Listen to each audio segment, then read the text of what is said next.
Hey, good morning, everyone. Welcome to the Lookout. Today is the 16th of September, and we're going to cover the Anvil Fire by Port Orford in Oregon on the Oregon coast. We're going to look at the continued spread on the fires in the Klamath and the Six Rivers National Forests. We kind of had a little weather window last few days of east winds and hot and dry conditions, and there was curiosity about how that was going to pan out, and kind of panned out fine for the most part. This morning in Chico, where I'm at in Northern California, it's kind of cloudy and a little humid and feels like fall. When I started my career, it was really rare for us to really work after the second week of September. And this year, a lot of people are saying kind of feels like a throwback to how things used to be. We kind of got used to 10 years of drought and hotter temperatures and extreme fire behavior. And then this year feels kind of like what things used to be, with not starting until August and having things really subdued by the middle of September.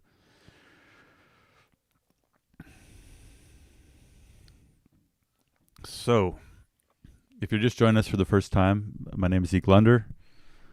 I live in Chico, California, and I've been doing wildfire mapping and studying wildfires and working on large fires as a mapping specialist since about 1999. And so we'd like to take the tools and tricks that we picked up over the past couple decades of working in for these large fire command teams and use them for education. So we use publicly available information, infrared mapping from the National Fire Center that's available usually every morning on major fires. We grab the operations maps that they post, and we interpret them, and we look at the fire history, and we use data that we've compiled here at the Lookout. I also run a consulting company called Deer Creek Resources, and so there's a lot of overlap between those two worlds. But basically, we have a lot of information that we've compiled over the last couple decades, and we like to put that into kind of usable map-based form. And our aim here at the Lookout is to help increase the wildfire literacy of people across the West, just so we can kind of be better informed citizens and develop some opinions about how we could improve our relationship with fire and fire management. So we'll jump in and look at the Anvil Fire, and then we'll take a cruise south. We'll check out the Smith River complex, and we'll also look at the Six Rivers and Happy Camp complex down in the Klamath country.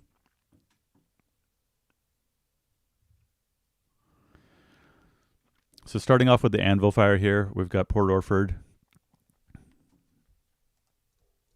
Got Port Orford out here. Every yellow dot here is structure. We've got the Elk River Road coming up on the south side of the fire. We've got the Grassy Knob Road that comes in kind of right to the middle of the fire and Grassy Knob. And then on the north side, we've got the Sixes River Road that's kind of at the top of our map here. So this is infrared mapping from last night, kind of middle of the night. Yellow are areas that are scattered heat and kind of cooling off a bit, and the orange areas are the areas that are hot, kind of the most intense fire. And then this white line is where the fire was yesterday, or 24 hours before this mapping. So the night before last, fire was here. So we see basically that the fire's back down to the Elk River on the south side, and it's kind of flanked its way out to the west. Yesterday we we had less organized east winds. So the fear on all these fires this time of year is that we're going to have big offshore winds that blast these fires out to the west. And so this run here, the white line, the fire ran most of that in 24 hours previous to the night before last. So you can see that we still have a bit of an east wind influence pushing the fire. This is looking from the east. And when we talk about an east wind, we mean a fire that's wind that's moving from the east. So you can see that east wind influence has pushed the fire kind of downhill towards the Hatchery and Elk River Road. But we can also see that the fire is spreading to the east. And so there's always kind of a battle going on these fires between the wind and the terrain. And just because the wind's blowing from the east doesn't mean that the fire won't burn back towards the wind. It's really kind of a function of the availability of fuel and the topography. So we see out here to the east of the fire that the fire is established in these drainages where gravity and the fire's desire to run uphill is taking the fire this way. So even though we might have a prevailing east wind, if it's uphill for the fire to run, the fire is going to go uphill. Just it's a matter of if you have a really strong wind, sometimes it overpowers slope, and that's a lot of what calculating fire behavior is about, is looking at the relative power of slope versus the power of the wind, and that kind of give and take. So as far as containment goes on this fire, I'll turn on the layer here. We've got the Grassy Knob Wilderness here, and there's no bulldozer use inside wilderness areas.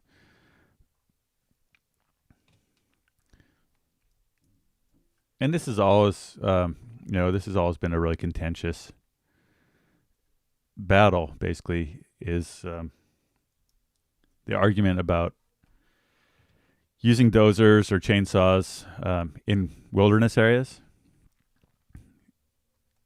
It's anywhere you've got a wilderness area, you've got a battle about, when it was designated, you had a battle about how it would affect fires and fire management.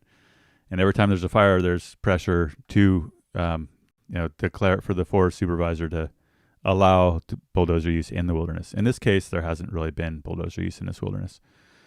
And so what we see as far as containment, here's the green is the wilderness boundary. And there's dozer line now on China Peak. So I've drawn in, based on the operations maps, I've drawn in kind of where it looks like they're doing dozer line. So there's dozer line that comes out the ridge on the kind of north side of the wilderness, and then also out onto private land here, out towards China Peak. On the ops map from this morning, it looked like there's a few pieces that they said weren't done yet. But the plan basically is dozer line all along this north kind of drainage divide. And then the pink line here is showing on the ops map this morning as proposed dozer line. And then tying down with hand line on this kind of western edge. Also then the Grassy Knob Road is being prepped as a fire line. Usually when you see the road prepped as line, means that they're out there with chippers and they're doing kind of a roadside thinning. Sometimes road as line includes using feller bunchers and doing a shaded fuel break. Kind of depends on how much time they have, what the timber's like, and the access, everything else. So anyway, this road's been prepped as a line. So basically the box right now is they've got a fire line down this ridge here to the wilderness boundary, but it's not likely that they're going to tie that in unless, oftentimes this time of year, the fire might get rained on. And if it does, maybe they'll end up putting hand line in and wrapping this. But as long as the fire remains active, the box is likely going to be this drainage divide, down this proposed line, down a hand line, back to Grassy Knob. The problem with that strategy is that the fire's already established on the south side of Grassy Knob Road. And so there's some dozer line that's been pushed down here. And then the plan, I think this hand line's already done. So if they can keep it in this little box here, it'll be that box, and then this box here is likely where it'll be contained. And that's just a function of fire behavior, and also it's a function of, do they have time to get out here and fire this? Because what we usually see is that a fire line isn't great. Mary Quartz got a comment I'll get to in a second. Fire line isn't necessarily going to hold the fire if you don't have time to fire it before the fire gets there. So you've got this little hand line that's 4 feet wide. Unless you can put fire on the ground and blacken in off of that, if you've got a fire that gets established down in here and is running up and spotting, it's not going to hold. So almost always with these fire lines, indirect fire lines, you want to fire them. You want to put fire on the ground as you build them or as you have an opportunity before the fire gets there. Mary Quart has a comment on here. Mary Quart is retired from the Fish and Wildlife Service in Alaska. Total guru and fire management badass. Had the pleasure of working over there years ago, and it's been a long time. But Mary says the latest info from the Anvil Fire public meeting was that the Forest Service is committed to using all types of equipment to suppress the fire within the wilderness. There you go. That's the political pressure, right? As of this morning on the ops map, it wasn't really showing any incursions of bulldozer into the wilderness. And what I'd say at this point is that it might not really make a difference. Where the fire's established and where the current box is built, even if you unleashed a strike team of dozers on every ridge out here, just based on the topography, you're not going to be able to take dozers down here and across the creek and up the other side, etc. So we'll see what happens with the weather. This fire, with some cooler weather, it could really just mellow out. But it does have potential for slope-driven runs, and even with mild winds, the topography is going to continue to spread this fire. Thanks for the comment, Mary. I think that brings up a good point, is that even if you can run heavy equipment in the wilderness, it doesn't always mean that you're going to change the outcome. A fire like this, once it's a certain size, is going to do what it wants. And when fires want to move, they move. And if you have a dozer line on every ridge out here, unless you've got the time to prep them, fire them, hold them, and mop them up, it's unlikely to contain a fire that wants to move past them. So we'll talk more about that. We talk a lot about firing tactics and firefighting tactics on this. And if you go back and look at some of our previous broadcasts, we've talked a lot about bulldozers and the fact that they're often not effective on big fires that are active unless you can have a hand crew with them that can fire the line when it's put in. But if you're putting a bulldozer line in without a plan to fire it on a fire that's moving and wants to keep moving, oftentimes you're just going to see that doesn't really pan out. And it ends up being a governance issue. On the Dixie Fire, we had dozens of bulldozers. We had maybe 200 bulldozers on the Dixie Fire on a million-acre fire.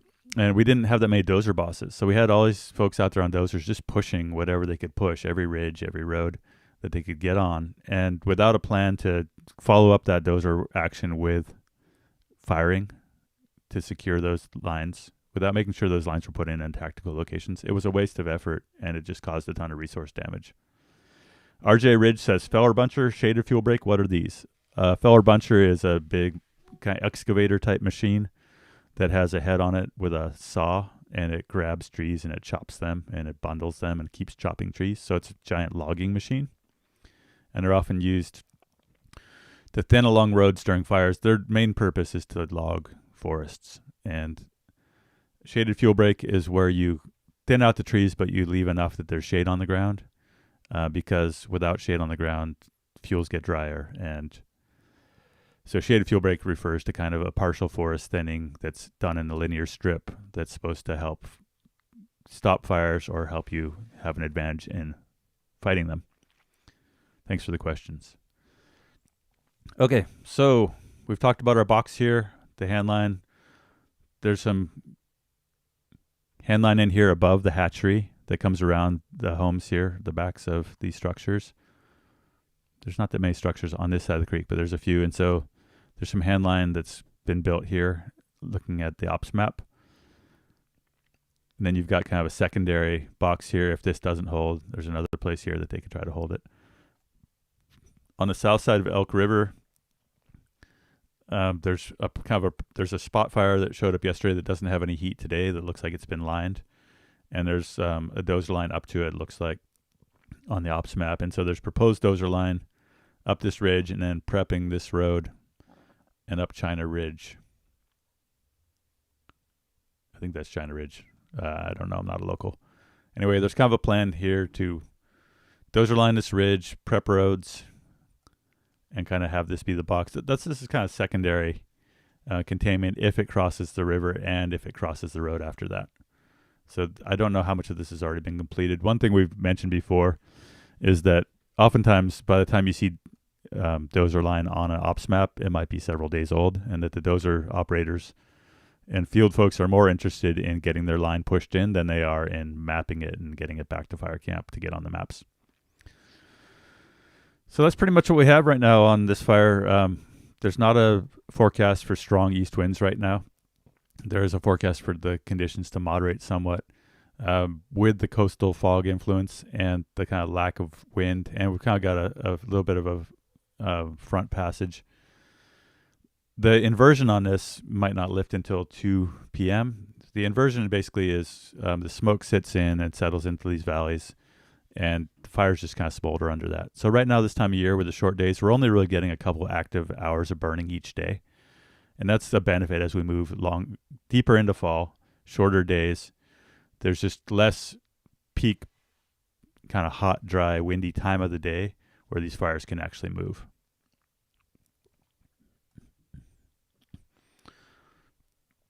So we're going to hop out of here. And one thing I want to do on our way south is we're going to stop in at the Wildfire.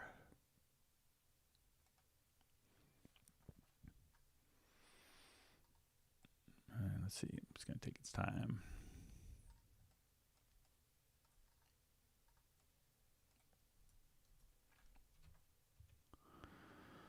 So if you've been with us before, you've seen us talk about fire severity. And so here's some kind of satellite images of the Wildfire. The Wildfire burned in the 2018 Klondike fire scar, and some of it burned in the Biscuit Fire. I haven't had a lot of time to really dig too deep in there but what we see basically is that there was a lot of low to moderate fire severity in the fire, and that when it burned into the recent Klondike fire scar, it kind of just went out. So everything in this scene here, basically in the middle here, burned this summer in the Wildfire, and where you see green, you still have living trees, and where you have red, it burned hot, and you have kind of bare soil. And so what's interesting about this is when you look at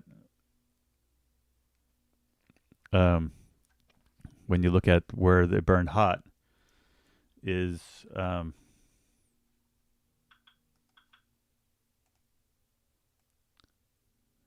you see that a lot of what was there before it burned hot is brush.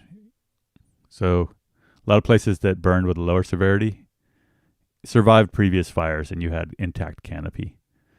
And then some of these areas that are light, I think, are serpentine, where there's not a lot of stuff growing anyway. But just in general, you'll hear, we'll talk about fire severity, and you'll say like, oh, it's 20% high severity or 30% high severity. And oftentimes people think that means that all the timber got smoked. And it's like, well, no, actually, a lot of times the high severity burn we get is in the brush types and in places that have burned hot before.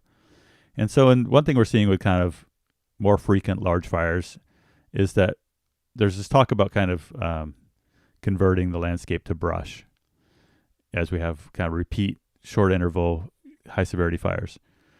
And I think one good question is like, well, some of these areas have always been brush because of the geology, or they've been brush for a long time because of past fires that even happened, 150 years ago.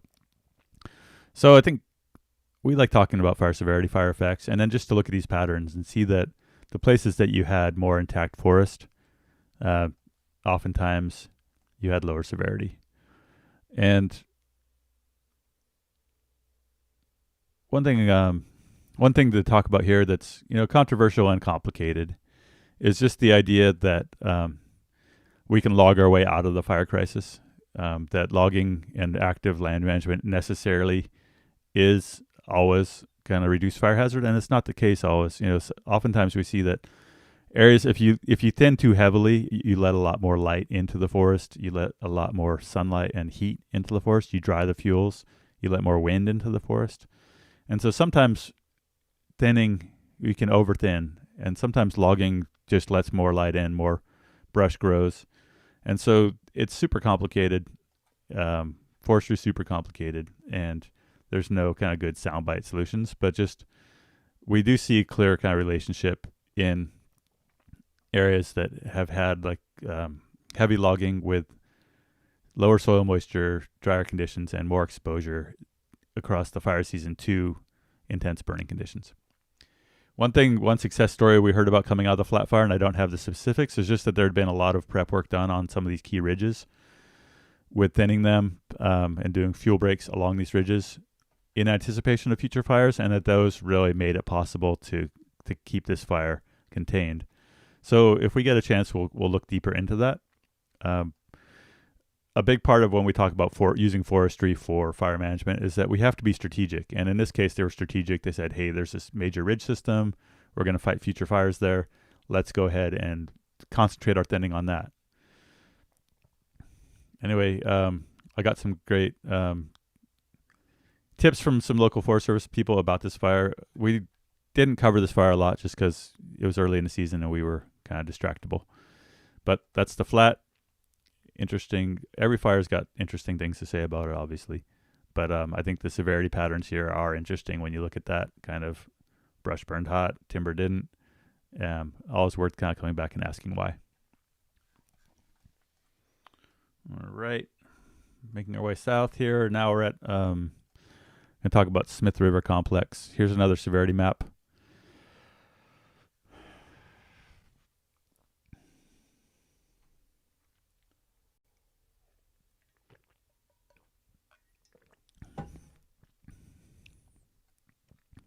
All right, so here's Gasky. All these yellow dots are structures. This fire made a couple significant runs that were kind of in the course of like 12 hours.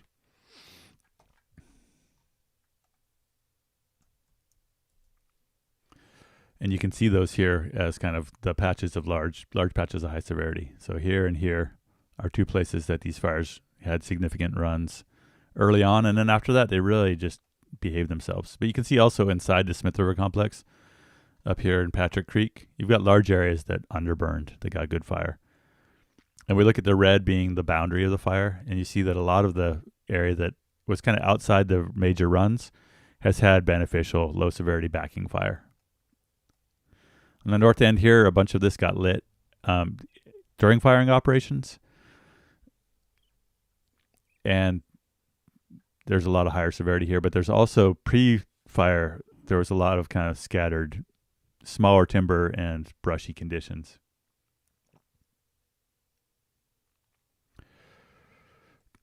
Okay, so here we see there's still a bit of heat. These, we'll turn off the...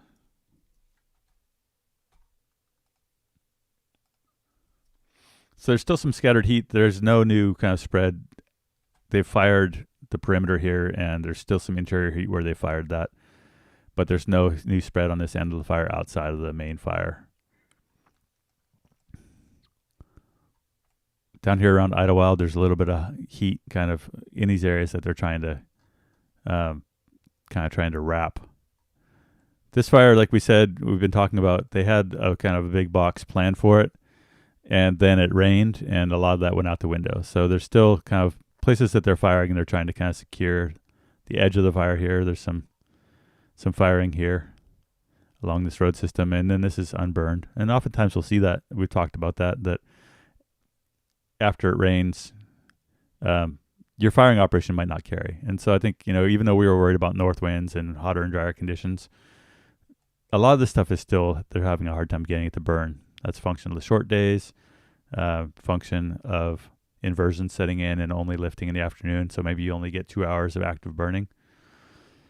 Talking to an old firefighter, I said, in the Klamath, like if you're going to do a burnout, you burn when it wants to burn, because that's the only time the fire will carry. Still a little bit of active work going on this edge of the fire. This is kind of, for the last 2 weeks, really, they've been trying to kind of tie this end in, and slow and steady. We're just not seeing any big fire runs here.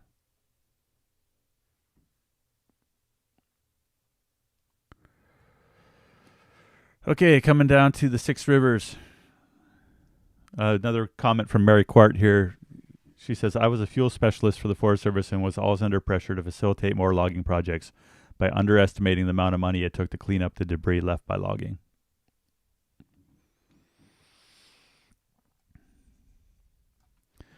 So I think that's worth mentioning now. It's a good segue into what we're going to talk about in this country here. There's interesting things going on the Six Rivers National Forest with these current fires. And there's interesting history of of the logging, and this country, has been really worked over the past 100 years between fire suppression and logging, and it's really altered from its kind of traditional state. So we're going to work our way into that. We're just going to start here with the Pearch Fire above Orleans. As you can see in this country, we've got lots of structures clustered in the river corridor on private land. And then you get away from the river and it's all Forest Service, and there's hardly any structures. So we've been talking quite a bit about Perch Creek community and how the Pearch Fire threatened this community. Brought fire down this ridge a couple weeks ago. This all burned in with backing fire from the top. And so there's been active fire on this for, now a month, and it's backing down towards Somes Bar. There's no plans to really fight it in this country. There's no real tactical access, and the fire's doing good work. And so there's not an urgency to put this fire out on this side. On the back side here, we're looking kind of at Somes Bar here at the intersection of the Salmon River and the Klamath to come up to Butler Flat. And this fire's been backing steadily, 50 to 100 yards a day down towards Butler. And with this kind of hotter, drier conditions, these patches of heat, you can see they've expanded. And this fire's now, it's likely going to burn all the way down to here. So it's a bit of a pucker for folks in Butler, but we've worked a lot with some of the folks that live here, and they've done a lot of burning around their properties. They've, thinned and tended this land around their properties for the last 40 years.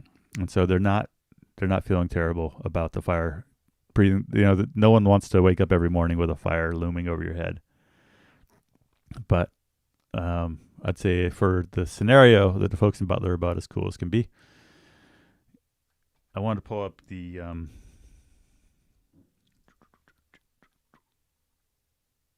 infrared here again.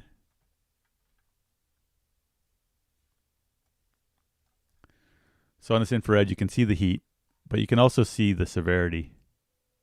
And you can see that a lot of this burn, it's still green. So where they backed fire down off the ridge here, it's pretty much completely intact canopy.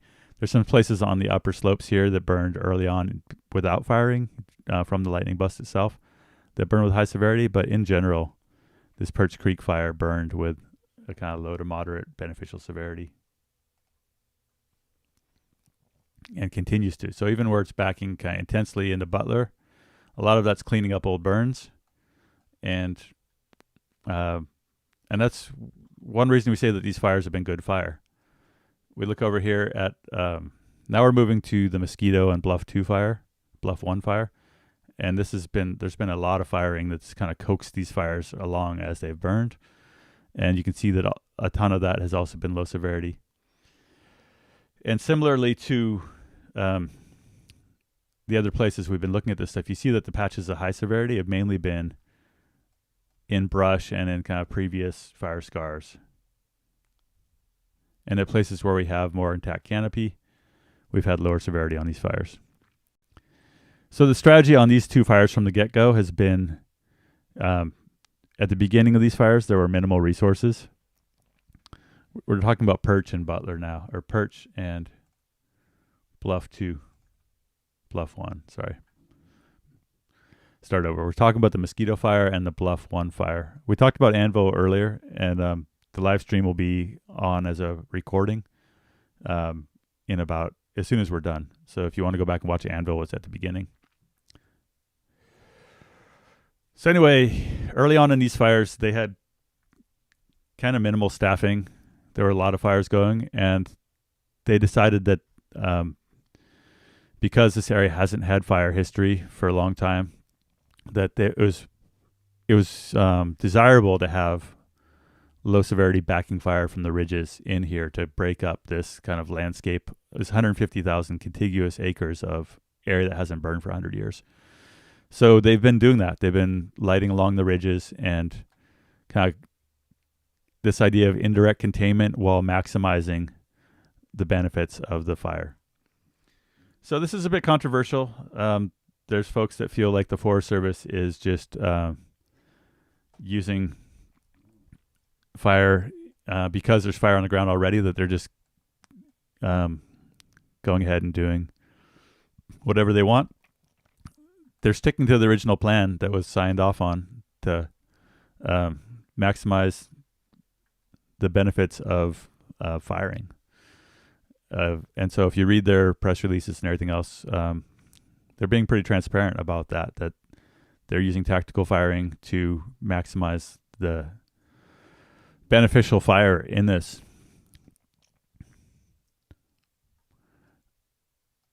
So not a lot, some new spread on these fires. So, I was a little worried a couple of days ago that their new firing here with these strong east winds would be problematic, and it hasn't really been. There has been fairly minor spread on these fires where they put the fire on the ground, and looking at the satellite imagery, it's predominantly low severity fire. You can see the patchwork in here that this is all heavily logged, going back into like the 40s and 50s and 60s. Okay, so coming north, this green line's the Siskiyou Wilderness. We've got the Blue 2 fire and the Marlow. Blue 2 has really been the most active. When you look at yesterday's radar or satellite loop, you can see the fire kind of smoldering under an inversion and then finally pumping up just a little cap and flaring out, a couple hours, like 2 or 3 hours of active burning on this Blue 2 fire. And that goes back to what we're talking about with the length of burning period shortening and the inversion smothering fire behavior for the beginning of the day. So of all that smoke, this new spread on the Blue 2 is kind of where that's been happening. And a lot of that was like these little kind of slope-driven runs here. So this fire's been minimally staffed. It's in the wilderness, and early on when there were a lot of other fires in here, the decision was made to let these fires burn. These fires are burning in a matrix of previous fire scars from about 15 years ago and not really threatening anything.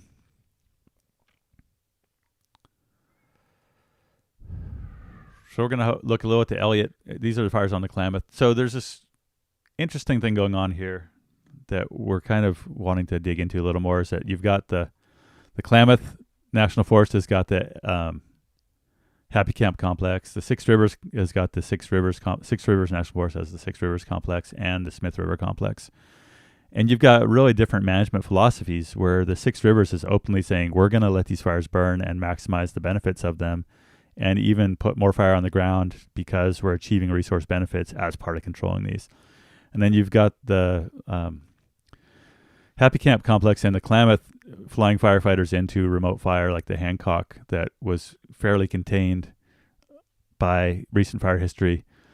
And you don't see the resource benefit kind of messaging as much coming out of the Klamath. They did manage some fires in the backcountry that they let burn for the most part, that achieve in burn scars and achieve benefit, but they're not really touting that. And part of that, to speak at the kind of the most basic level, is you've got Six Rivers is Humboldt County for the most part, and the Klamath is mainly Siskiyou County, and Siskiyou County politically is like the Idaho of Northern California, right? It's just super conservative politics and deeper mistrust of the federal government, and also a lot of wildfire trauma, like the McKinney fire, the Slater fire, and the fire this year have all resulted in civilian fatalities. And so there's just this fresh rawness to the fire experience of folks on the Klamath. And there's not the political will on the Klamath to really be touting we're going to let fires burn for resource benefit, because so I think it's an interesting thing about this part of the world. And it's an interesting challenge for friends of mine that are working in Orleans on landscape scale fire management, and kind of they got to work with both forests, and they've got a much different experience on one side of the river than the other. So I've got a request into the Klamath. I've had it in for the last week to talk about this stuff, and they have not got back to me. but basically just asking them about their decision-making process and the difference in messaging between the Klamath and the Six Rivers. So I hope they call me back. If anyone from the Klamath is watching this, we want to have you on. We want to talk about this stuff. So please call us back. Not much else going on the Klamath. The U-Fish fire here has continued to kind of back down the hill. I mean, this is a fire that got indirect attack and achieved a ton of resource benefit. I think I'm not saying the Klamath isn't managing fires for resource benefit. I'm just saying that they're not tooting their horn about it, and that they're playing it really quiet about things like this. But when you look at the imagery of U-Fish, you can see that almost all the big trees have survived this. It's been about a month now that the U-Fish fire has been burning back down to the river. And during that time, it's underburned and achieved a ton of resource benefits in this landscape. On this fire in particular, it wasn't that the Klamath didn't want to put it out. It was that this is incredibly steep, rugged country and almost impossible to safely fight fire in directly. So they backed off to the ridges, but in the meantime, they got some real resource benefits out of it. Smoke management is a real issue. You let these fires burn for a month and you smoke out Happy Camp. You smoke out Orleans. Right now, these fires burning here are smoking out Klamath and Orick at times. And that's during a wildfire, they can't really do anything. The air quality district can't call you and say, hey, you got to put this wildfire out, because you say, well, we're trying. But if you're going to go ask the air quality district, hey, can we start a fire this week to burn brush? They can tell you no. And so one of the things that the folks are dealing with right now in the Klamath is that the first week of October every year, we have a prescribed fire training exchange in Orleans, where there's up to 100 or more people come from all over the country or world to study prescribed fire and build their capacity and their qualifications. And right now, it's a tough environment. It might be a stretch for the air quality districts to allow folks here to put more smoke in the air, because there are already smoke impacts on folks. So we have all these overlapping kind of barriers to putting fire on the ground at the right time. All right.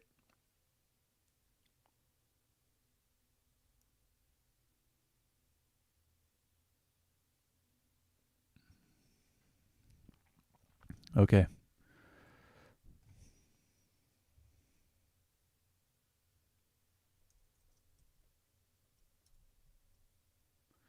Just going to jump real quick into looking at the weather, and then we'll wrap it up. So the forecasts over the last couple of days were calling for poor overnight humidity, and we're not really seeing that pan out right now. We're seeing that the current relative humidity in Orleans is 80%. The ridge tops are different. It's like 35% up where the Blue 2 fire is happening, but like Gasky, 82. So we see a mix. We see on the east side that we're in the 30s, which is pretty low for overnight recovery, but we see that along the rivers, we've got really high humidity recovery. And that's one of those things that we talk about, that shortens the burning period. It shortens the time of day that the fuels are available. And so right now, pretty mild, 56 degrees in Orleans, 53 in Happy Camp, 56 in Gasky. So as we said, that's shortening up that burning period. It means that there's just less time in the day where fires can really run. And short of a kind of massive week-long heat wave and offshore wind event, we're solidly in prescribed burning season. It's the time to be putting fire on the ground kind of all over the state. And so we'll see how much gets done. We've been talking a lot. There's been a lot of talk about prescribed burning and expanding the pace and scale. Hey, we're going into the window now, so let's do it. Let's put some fire on the ground.